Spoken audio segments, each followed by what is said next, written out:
Yo, what's up? Buddha Mimi Black here with deck build. I think this is number 7. The deck I'm coming with you here is called Blow Up the World. Basically, the deck blows up the world. Like, you send all cards in the field in the hand to the graveyard and just start coming back and attacking them using all dark monsters. So I'll show you how the deck works. It runs 3 Phantom of Chaos. Phantom of Chaos is the heart and soul of this deck. It's puddles. Yeah, basically this, if you don't know what it does, he copies by removing a monster from play.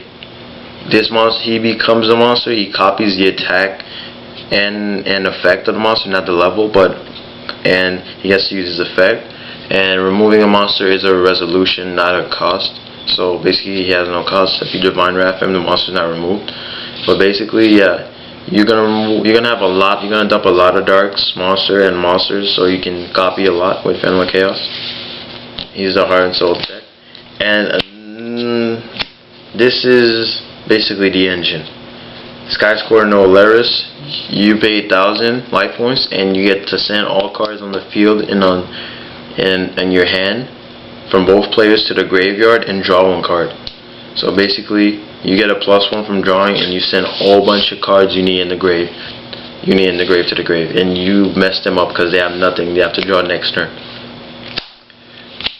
3 Dark Creator. After you blow up, Dark Creator is probably the best top deck you could get.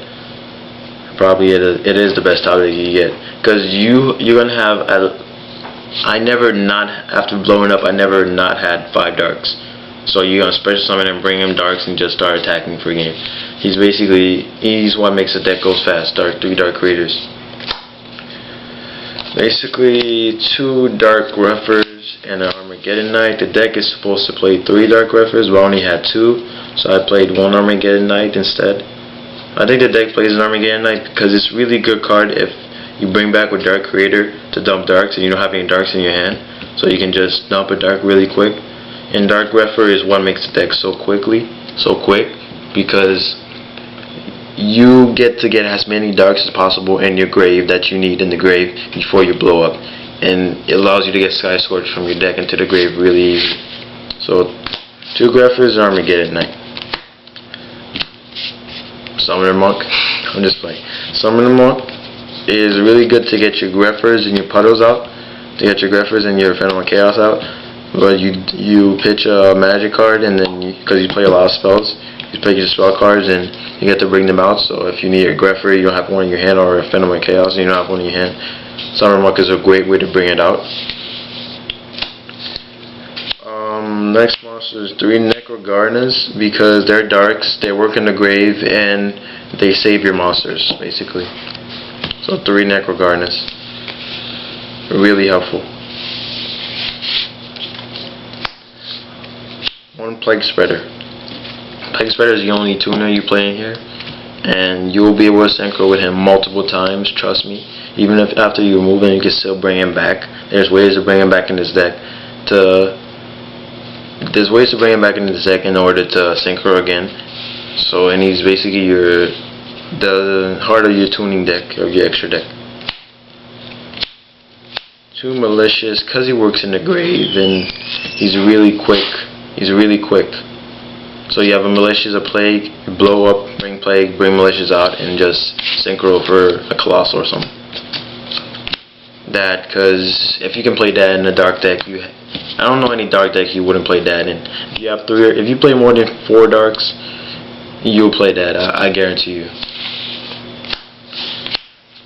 2 Dark Nephthys. They work excellent in the grave, because if you have 3 or more darks, you can move 2. You can move 2 darks and to drop them in the grave, and next turn it comes back, it special summons itself next standby phase and destroys a spell card, and destroys a spell card or trap card, and destroys a face down spell or trap, and it does that every time it's special summoned, and it's a level 8, so it can be traded in. It's like Dark Creator and Sky Scourges. Gore is awesome top deck. It's a dark, and you blow up the world, so you have your whole field open up all the time, so that they attack you, just drop Gores. Or you can special summon it with Dark Creator. 2 Doomsday Horror. Doomsday Horror is probably a tech and that people haven't seen in a long time. Doomsday Horror. He gains 300 attack points for every dark monster removed from play, and when he's destroyed, doesn't matter how he's destroyed, as long as he's destroyed and sent to the graveyard, all dark monsters that are removed from play come back to the deck. So this is the way you get your Plague Spreaders back. This is the way you get your Necro Gardeners back. This is the way you get your removed monsters with Phenomenal Chaos or Dark Creators back. And you're supposed to play one Dark Lord Zerato and one Doomsday Horror, but I rather play two of this because I don't have a Dark Lord Zerato, but I still would play two of these because sometimes you remove one, you don't want to remove the second one. Make sure you don't remove the second one. That's one thing for sure. Two alerters doesn't need any explanations. Alerters you run like half your deck is dark monsters, so 2 alerters to draw. 3 trade-ins, you run 7 level 8 monsters, and you need to dump them in the grave, so trade-ins to draw. Discard a level 8 monster, draw 2. 3 off start, you give them 1,000, you draw 1 card, but it doesn't matter, you'll be taking away those life points so quickly that you won't even see the difference of upstart. 2 hand destructions. People think it's bad, because my opponent has to drop 2 also. What if he has an awesome hand? He doesn't want to drop 2. Seriously. But basically, it won't even matter what they get into their hand. You'll blow up. This is such a quick way to get through the deck and drop darks into the grave, and that you'll blow up, and then you won't even care what they drew because they'll be in the grave anyway. Unless you're playing Life Sworn, which it could mess you up. Card destruction. Yeah, card destruction. You have a bad hand. Drop your hand. Draw a new hand. Basically. I like card destruction and hand destruction. People play D-draws and they put plasmas and dashers, but I don't like that. I don't like that at all. I'd rather play these cards because a lot of times you'll have D-draws in your hand, you can't do anything, and these cards you don't need any requirements.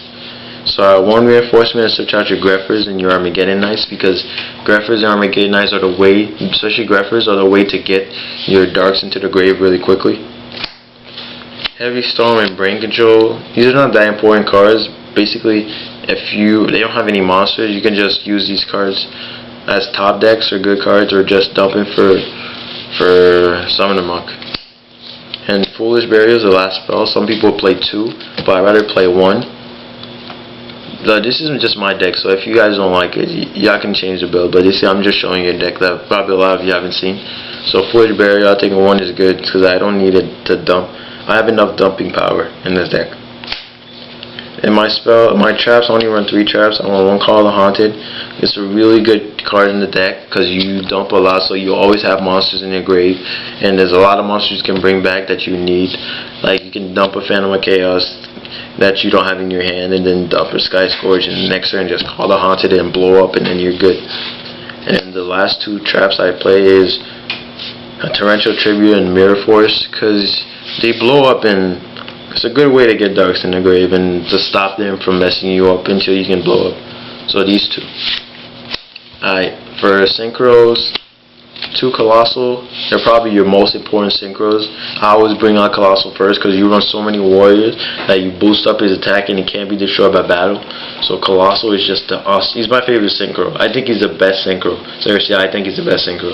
Can't be destroyed by battle, he comes back. You can bump. I love skill drain, especially skill drain people. They skill drain him so he gets a 28, and they bring out that 28 Gazillions thing. I bump with it, attack their other skill drain thing.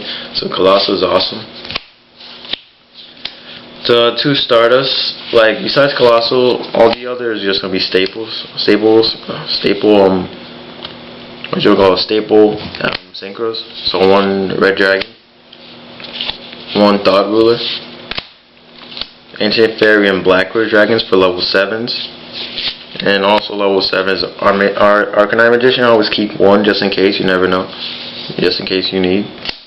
For level 6, I play 1 Goyo Guardian, 1 Gaia Force of the Earth, and 1 Iron Chain. And then I bring out Goyo Guardian a lot with here because, dude, I wish that they come out with a dark level 6. Seriously, too many Earth level 6. But I always bring out Goyo Guardian probably first in this deck. I don't usually do that in most decks, but probably because he's a warrior, or Gaia, the Force of the Earth, because he runs over Stardust. For level 5s, I run 2 magical androids. Probably the best level 5 right now until the X-Saber level 5 comes out. I don't know when he's coming out, but there's this X-Saber level 5 that allows you to special summon a warrior level 4 once per turn, which is really awesome, and it would be also awesome in this deck. And level 4, 1 armory arm. I hope you like the blow up the world deck. It's a deck that they play on my locals a lot. It originated around my area, so it's a really weird deck that wasn't really meant to be played this way, but somebody found a way to play it this way. So I hope you like it. Deck build number 7, Buddha Maybe Black, out, guys.